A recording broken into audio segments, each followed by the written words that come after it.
Why is it called the Bronx instead of just Bronx?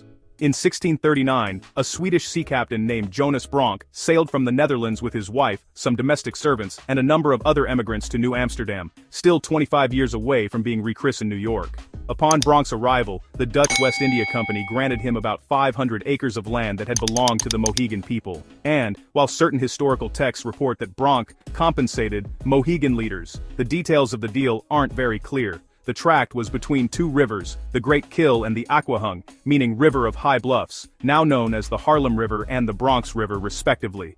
And, if you think Bronx and Bronx sound a little too similar to be coincidental, you're right. Bronck leased some of his land to aspiring tobacco and corn farmers, and also built himself a house, which is thought to have served as the site of a peace treaty between the Lenape people and the Dutch in 1642. Unfortunately, Bronck had little time to enjoy his unofficial status as northern New Amsterdam's promising new settler. He died of unknown causes the very next year. Though his tenure in North America was short-lived, Bronck's association with the area lingered long after his death.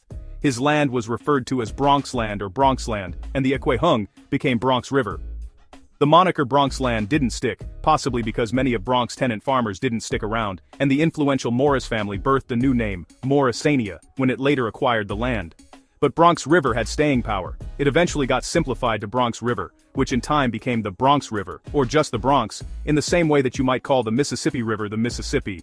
In the late 19th century, New York City started annexing its myriad surrounding towns and consolidated them into the boroughs we're familiar with today.